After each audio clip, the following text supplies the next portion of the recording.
warahmatullahi wabarakatuh. Selamat pagi, salam sejahtera bagi kita semuanya. Kami akan menjelaskan indikator kinerja PKB Ahli Madya yang nantinya akan dipergunakan dalam penyusunan bukti dukung sasaran kinerja pegawai atau SKP di tahun 2023 ini. Ada beberapa poin yang harus diperhatikan oleh teman-teman semuanya. Yang pertama, kita harus melihat dari item yang harus kita sampaikan bukti dukungnya, itu harus mengacu kepada RHK pimpinan yang diintervensi. Contohnya, untuk kegiatan pertama, yakni kemitraan dengan tokoh formal atau informal di tingkat provinsi, itu tentunya harus sesuai dengan target dari pimpinan yang akan diintervensi, yakni menurunnya angka kelahiran total. Jadi, kemitraan yang dilakukan oleh teman-teman semuanya ini seharusnya berkaitan dengan penurunan angka kelahiran total. Baik itu tentang pelayanan kontrasepsi ataupun pelayanan di bidang yang lain yang tentunya akan berhubungan langsung dengan angka kelahiran total yang menjadi target dari pimpinan. Untuk kegiatannya, dalam 1 tahun diperlukan 4 kegiatan. Sehingga untuk 1 semester, teman-teman hanya perlu 2 laporan saja, minimal 2 laporan. Atau 2 kegiatan kemitraan dengan tokoh formal ataupun informal di tingkat provinsi. Untuk contoh-contoh kegiatannya nanti akan kami sampaikan di akhir setelah ke-10 kegiatan atau item sudah kami sampaikan semuanya. Kemudian untuk kegiatan yang kedua, yakni promosi perkembangan KKBBK secara lokal atau regional. Ini tentunya juga mengacu kepada RHK dari pimpinan yang diintervensi, yakni meningkatnya angka prevalensi kontrasepsi modern.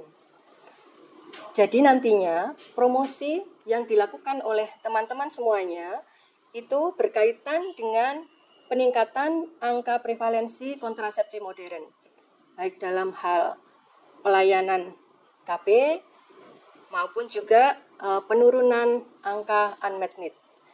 Promosi yang dilakukan di sini bisa dilakukan secara offline atau tatap muka atau luring maupun dalam bentuk daring atau online.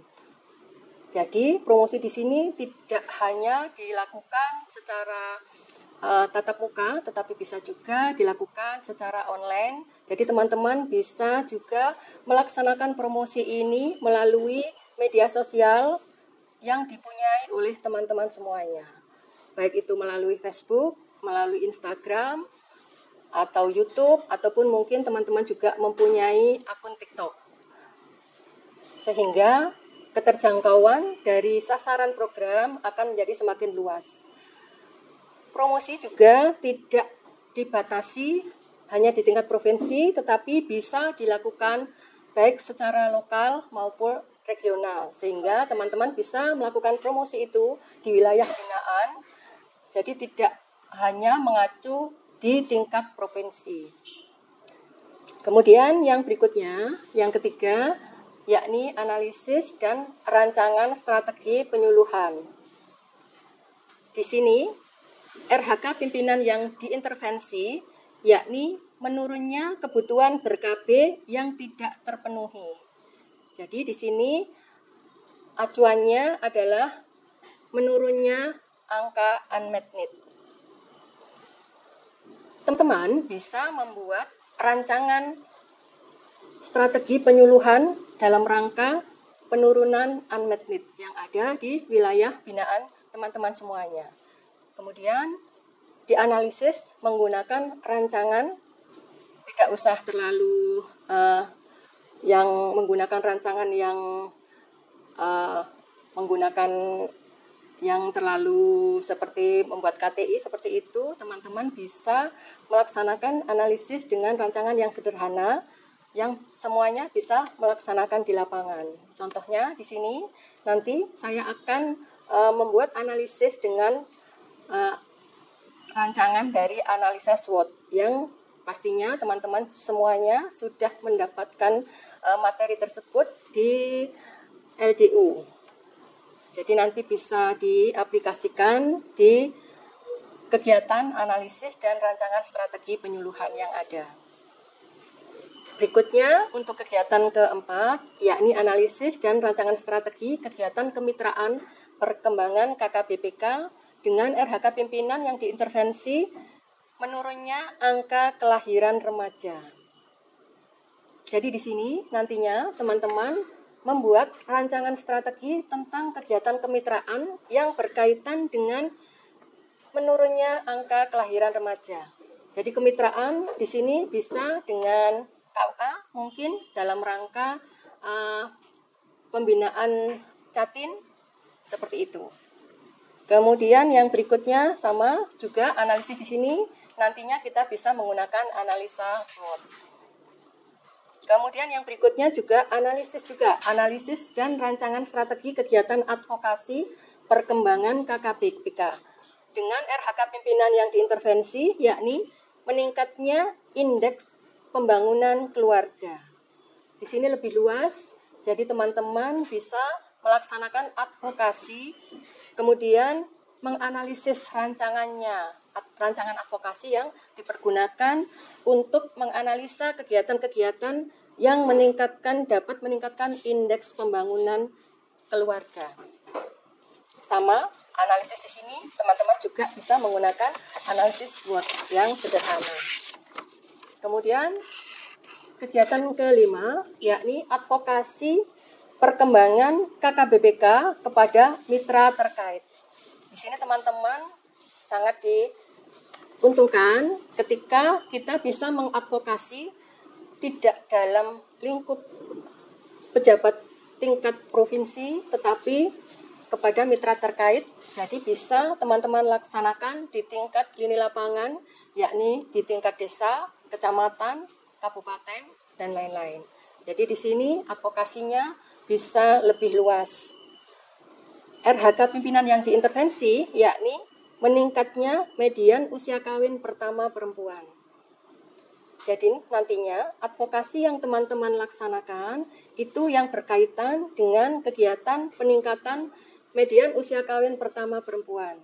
Advokasinya bisa kepada kepala KUA, bisa kepada kepala puskesmas untuk advokasi tentang kesehatan reproduksi remajanya, ataupun mungkin kepada teman-teman dari Patayat, Nasihatul Aisyah, dan sebagainya. Kemudian untuk kegiatan yang ketujuh, yakni pelayanan kelompok BKB holistik integratif. Ini tentunya juga sudah ada di wilayah binaan teman-teman semuanya, kelompok BKB HI holistik integratif, yang bisa saja berintegrasi dengan Posyandu, kemudian bisa juga berintegrasi dengan Pospaud. Insya Allah untuk 48 kegiatan bisa teman-teman penuhi dalam 1 tahun periode penilaian. Karena saya di sini melihat bahwa teman-teman semuanya memiliki wilayah binaan yang lebih dari 4 desa binaan. Jadi di sini insya Allah untuk 6 bulan dengan 4 wilayah binaan itu kita bisa memenuhi sasaran kinerja pegawai dari 1 semester. Kemudian untuk RHK pimpinan yang diintervensi, yakni jumlah keluarga yang melaksanakan pengasuhan dan pendampingan pembentukan karakter. Di sini tentunya teman-teman bisa melaksanakan kegiatan pelayanan kelompok BKBHI di wilayah binaan teman-teman semuanya. Kemudian yang berikutnya, kegiatan ke-8, yakni pembentukan kelompok kegiatan percontohan dalam perkembangan KKBPK. Untuk RHK pimpinan yang diintervensi, yakni Kampung KB yang mendapat fasilitasi intensifikasi dan ekstensifikasi kegiatan Bangga Kencana. Jadi, pembentukan kelompok percontohan di sini tentunya yang berada di wilayah Kampung KB. Apa saja kelompok percontohan yang bisa dibentuk oleh teman-teman semuanya? Di sini contohnya teman-teman bisa membentuk kelompok SOTH, Sekolah Orang Tua Hebat, ataupun mungkin juga Sekolah Lansia Tangguh atau Selantang, atau juga mungkin kelompok Dapur Sehat Atasi Stunting, yakni Dahsyat. Kemudian bisa juga untuk pesat, pojok edukasi untuk masyarakat yang ada di wilayah Kampung KB, teman-teman semuanya. Untuk 1 tahunnya, targetnya adalah 4 laporan, sehingga untuk 1 semester teman-teman bisa mengisi 2 kegiatan sebagai bukti dukung kegiatan SKP. Bisa dipilih karena yang sekarang lagi viral adalah SOTH, jadi nanti teman-teman bisa membentuk kelompok SOTH di Kampung KB yang dalam wilayah binaan teman-teman. Kemudian untuk kegiatan yang ke-9, yakni analisis dan rancangan strategi pelayanan dengan RHK pimpinan yang diintervensi, yakni persentase pelayanan KB pasca persalinan. Jadi di sini teman-teman bisa melakukan analisis dari rancangan strategi pelayanan yang dilakukan oleh teman-teman dalam rangka meningkatkan pelayanan KB pasca persalinan sehingga bisa menurunkan angka unmet need. Sama analisa di sini bisa menggunakan analisa SWOT yang sederhana saja. Kemudian yang terakhir, kegiatan ke-10 yakni komunikasi, informasi, dan edukasi perkembangan KKBPK melalui media massa atau media sosial berbentuk siaran langsung. Di sini, ini adalah hal yang baru mungkin bagi teman-teman semuanya. Kita sebelumnya tidak pernah melakukan hal ini, jadi mungkin untuk berbicara di depan kamera itu kita masih agak canggung, sehingga kegiatan ini merupakan kegiatan pembelajaran bagi kita untuk berikutnya bisa lebih terbiasa untuk melaksanakan kegiatan yang berbentuk siaran langsung atau live streaming. Siaran langsung ini bisa kita lakukan melalui akun media sosial kita masing-masing. Bisa melalui Facebook atau Instagram ataupun YouTube. Karena di media-media sosial tersebut sudah disediakan fitur untuk melakukan siaran langsung. Jadi kita sangat-sangat dimudahkan. Untuk belajar, teman-teman bisa membuat grup, membuat kelompok yang terdiri dari kader mungkin, kader IMP, kader Poktan, sehingga nantinya teman-teman belajar untuk tampil di depan mereka, di depan grup tersebut dalam melaksanakan siaran langsung untuk belajar, untuk memulai belajar menyiarkan secara langsung KIE yang kita laksanakan. Untuk media sosialnya di sini kami berharap teman-teman memakai akun media sosial pribadi, tidak menggunakan akun media sosial balai. Karena ketika menggunakan akun media sosial balai, kita tidak tahu siapa yang melaksanakan kegiatan tersebut, karena itu merupakan akun bersama. Jadi untuk bukti dukung, karena ini adalah tanggung jawab pribadi, maka lebih baik teman-teman saya sarankan untuk melaksanakan kegiatan siaran langsung menggunakan akun pribadi masing-masing. Baik, itu semua dari indikator kinerja PKB ahli media yang akan kita pergunakan untuk penyusunan bukti dukungnya. Untuk contoh-contoh penyusunan bukti dukung, mari kita lihat satu persatu. Di sini ada laporan hasil kemitraan dengan tokoh formal atau informal di tingkat provinsi. Ini adalah contoh format laporannya yang format laporan sudah di-share di link yang sudah disampaikan kepada teman-teman semuanya untuk PKB Madya.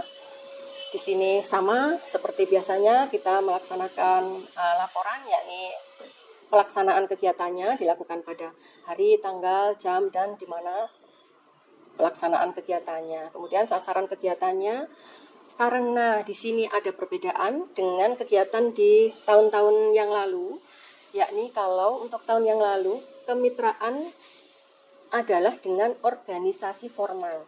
Kalau untuk yang SKP sekarang itu kemitraannya dengan tokoh formal. Jadi karena ini menunjuk tokoh, berarti sasaran kegiatan adalah satu orang yang dituju, tokoh formal maupun informalnya.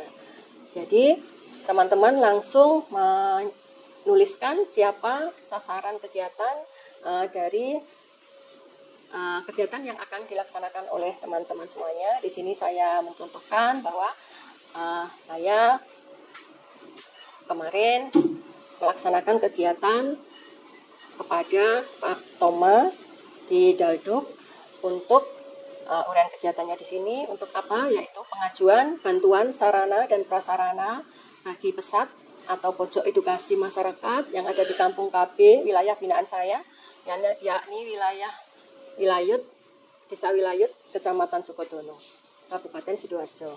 Sedangkan hasil yang diharapkan, ini teman-teman sudah pintar semua ya.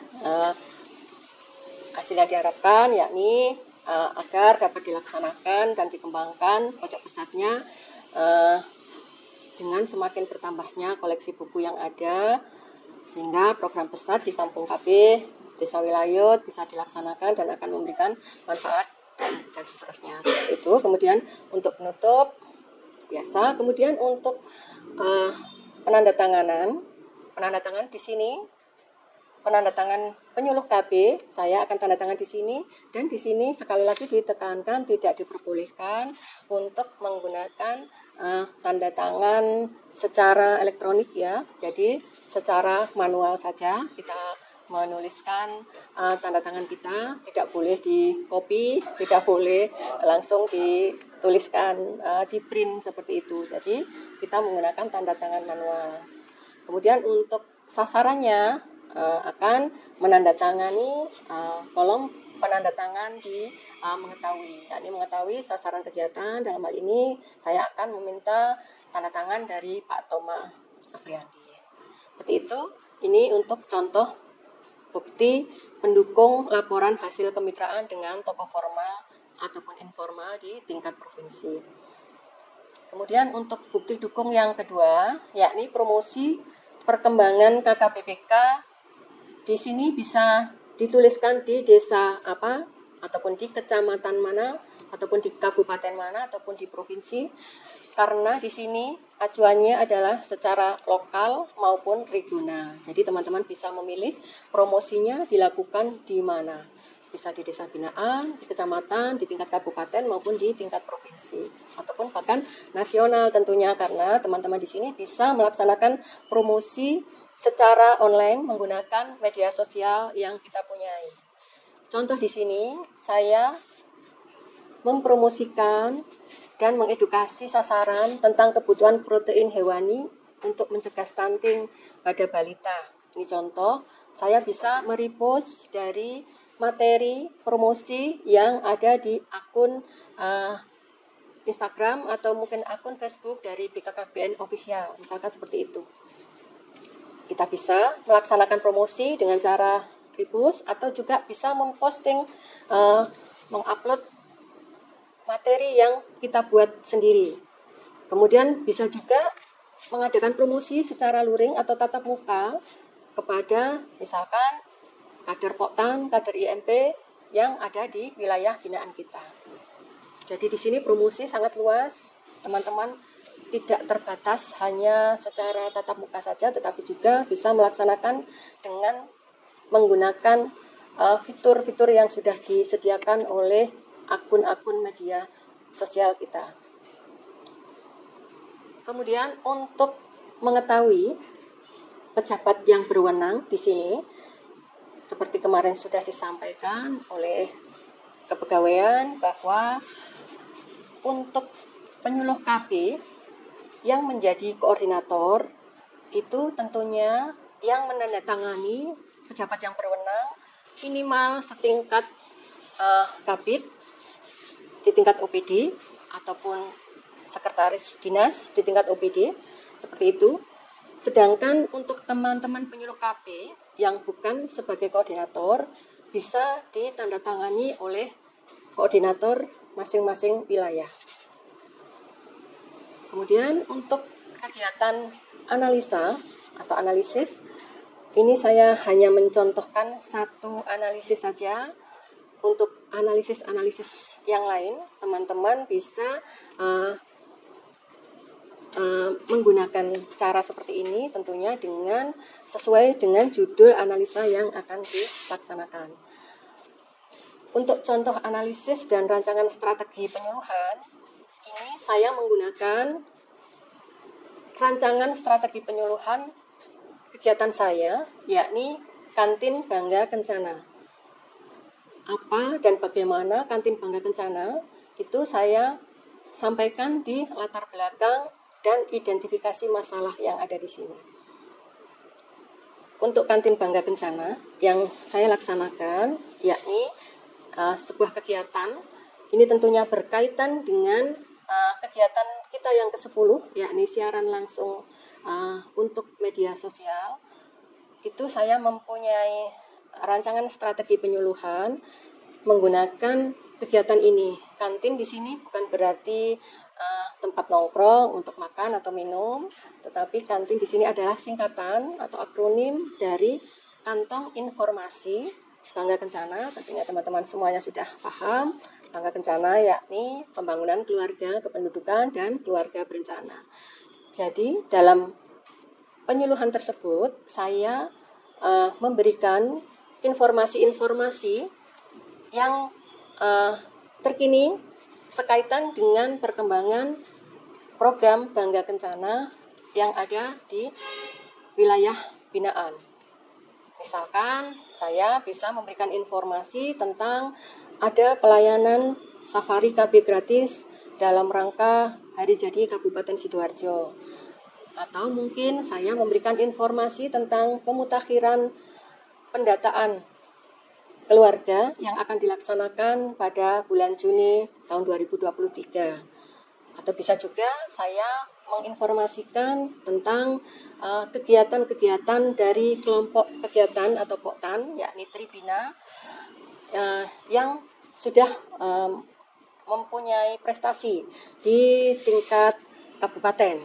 Seperti itu. Jadi nantinya sasaran dari Kantin Bangga Kencana di sini adalah kader IMP, kader POKTAN. Sasaran program Bangga Kencana di sini bisa PUS, bisa calon pengantin, bisa remaja, bisa ibu hamil, bisa ibu balita, ibu baduta dan lain sebagainya. Karena dengan melaksanakan siaran langsung dengan tajuk Kantin Bangga Kencana, kita tentunya bisa meningkatkan jangkauan dari penyebarluasan informasi yang ada di wilayah binaan kita. Seperti itu. Kemudian analisanya bagaimana? Saya menggunakan metode analisa SWOT, yang di sini kita mengukur kekuatan, kelemahan, peluang, dan ancaman dari masing-masing unsur atau elemen yang ada dalam kegiatan strategi penyuluhan Kantin Bangga Kencana tersebut. Di sini teman-teman bisa melihat bahwa dukungannya tentunya dukungan dari kader IMP, kemudian penyuluh KB yang sudah terlatih, adanya prasarana, Pelaksana di sini dalam hal ini tentunya ada bantuan dari smartphone yang sudah diberikan oleh dinas seperti itu, kemudian dukungan dari UPDKB tentunya, dari pemangku wilayah kecamatan dan sebagainya. Ini nantinya teman-teman pasti sudah bisa, jadi nanti hasil perkawinan dari masing-masing elemen tadi, yakni kekuatan, kelemahan, peluang dan ancaman, itu tentunya nanti akan merujuk kepada satu titik di mana kita mempunyai solusi bagaimana dalam menggabungkan kekuatan, kelemahan, dan lain-lain tadi menjadi satu kegiatan yang bisa kita laksanakan. Kesimpulan dan rekomendasi tentunya harus disampaikan untuk analisa ini. Kemudian sama seperti tadi bahwa mengetahui untuk pejabat yang berwenang, karena saya koordinator, tentunya yang menandatangani adalah pejabat minimal setingkat kabid di UPDKB. Kemudian untuk laporan advokasi, hasil advokasi, teman-teman sudah paham tentunya ini sasaran advokasinya siapa, karena kepada mitra terkait di sini tidak ditentukan dalam tingkatan apa, apakah itu kecamatan ataupun desa seperti itu. Jadi di sini saya sasaran advokasi contoh ya ini kepada Pak Camat Sukodono seperti itu. Jadi advokasinya tentang apa? Ini saya advokasinya tentang pembentukan dukungan kebijakan terhadap pembentukan SOTH di tingkat desa di wilayah Kecamatan Sukodono. Seperti itu. Kemudian untuk penandatangan di sini adalah sasaran advokasi. Dari ketika kita melaksanakan advokasi dengan sasaran Pak Camat, tentunya yang menandatangani adalah Pak Camat. Ketika kita sasaran advokasinya adalah Kepala Puskesmas, yang menandatangani adalah Kepala Puskesmas, seperti itu. Dan tidak diperkenankan untuk ditantangani oleh koordinator, kecuali kalau koordinator yang menjadi sasaran advokasi, koordinator penyuluh KB. Baik, kemudian untuk fasilitasi pelayanan kelompok kegiatan BKBHI. Ini sama seperti yang tahun-tahun sebelumnya, teman-teman pasti juga sudah melaksanakan kegiatan ini dan laporannya sama. Jadi tidak usah dibahas, insya Allah sudah mengetahui dan paham semuanya. Kemudian untuk kegiatan berikutnya, yakni hasil pembentukan kelompok kegiatan percontohan dalam perkembangan KKBBK di sini di Kampung KB Kelut Makmur Desa Wilayut di Kecamatan Sukodono. Contohnya seperti ini. Saya di sini membuat kelompok kegiatan percontohan yakni Dasyat Dapur Sehat Atasi Stunting, karena kebetulan di wilayah Kampung KB Wilayut itu merupakan Kampung KB dari COE UPPKA, sehingga Dapur Sehat Atasi Stunting di Desa Wilayut bisa dipadukan dengan kegiatan dari COE UPPKA yang ada. Kemudian ini sama, ada latar belakang, identifikasi masalah, tujuan, manfaat, serta uraian kegiatan dari penyusunan pembuatan kelompok percontohan dasyat. Dan di sini seharusnya di sini ada lampiran SK pembentukan kelompok kegiatan percontohannya. Tapi ini mohon maaf, saya belum bisa menampilkan karena kemarin masih belum mengambil SK dasyat dari Kampung KB kami. Di sini tentunya sudah saya berikan tempat kosong bahwa ini nantinya akan saya pergunakan untuk menampilkan SK pembentukan dasyat di Kampung KB Desa Wilayut. Mengetahuinya tentunya mengetahui Kepala Desa Wilayut, karena yang saya angkat adalah kelompok percontohan yang ada di Desa Wilayut. Berikutnya hasil kegiatan KIE perkembangan KKBBK melalui media massa atau media sosial berbentuk siaran langsung, yang mungkin ini menjadi hal baru bagi teman-teman semuanya. Di sini karena saya tadi siaran langsung saya adalah berjudul Kantin Bangga Kencana, maka di sini saya mengulas tentang Kantin Bangga Kencana sebagai media untuk memberikan KIE kepada sasaran secara langsung. Di sini materinya tentunya karena saya juga masih baru belajar untuk melaksanakan siaran langsung, saya juga masih menggunakan satu akun media sosial, yakni saya menggunakan akun Facebook. Dengan akun media sosialnya saya tuliskan di sini media KIE-nya melalui Facebook dengan akun Endang Triwahyuni. Jadi teman-teman nanti harus juga menyertakan akun apa yang digunakan sebagai sarana untuk melaksanakan siaran langsung. Karena ada beberapa teman yang mungkin menggunakan nama gaul ya, nama samaran seperti itu dalam pembuatan akun. Jadi disampaikan akunnya menggunakan akun apa. Dan di sini sekali lagi kami ingatkan bahwa akun yang dipergunakan tidak diperbolehkan menggunakan akun bersama, contohnya yakni akun dari contoh akun Balai Penyuluhan seperti itu. Kemudian link siaran langsungnya juga bisa dituliskan di sini dari Facebook yang ada, bisa dituliskan linknya. Kemudian ini untuk dokumentasi kegiatan saya menggunakan screenshot dari siaran langsung yang sudah saya laksanakan. Di sini saya menggunakan Facebook. Di sini ada kelompok saya melaksanakan siaran langsung di kelompok Mitra Bangga Kencana Kecamatan Sukodono. Jadi di sini karena masih belajar, mungkin teman-teman biar tidak grogi dilihat oleh kader sendiri, tentunya tidak akan membuat kita menjadi canggung seperti itu. Jadi untuk pembelajaran saya menggunakan kelompok di Facebook yang sudah saya bentuk, yang merupakan kelompok dari kader IMP, kader Poktan yang ada di wilayah Kecamatan Sukodono. Seperti itu. Kemudian untuk mengetahui di sini sama mengetahui Kabid KB KK yang ada di OPD KB Kabupaten Sidoarjo. Mungkin itu teman-teman semuanya yang bisa saya sampaikan sebagai tutorial untuk pembuatan bukti dukung sasaran kinerja pegawai atau SKP di tahun 2023 ini. Semoga apa yang saya sampaikan bisa bermanfaat bagi teman-teman semuanya. Apabila ada kata-kata yang kurang berkenan, mohon maaf yang sebesar-besarnya. Billahi taufiq wal hidayah. Assalamualaikum warahmatullahi wabarakatuh. Salam petugas KB, sehat, semangat, luar biasa. Berencana itu keren. Terima kasih.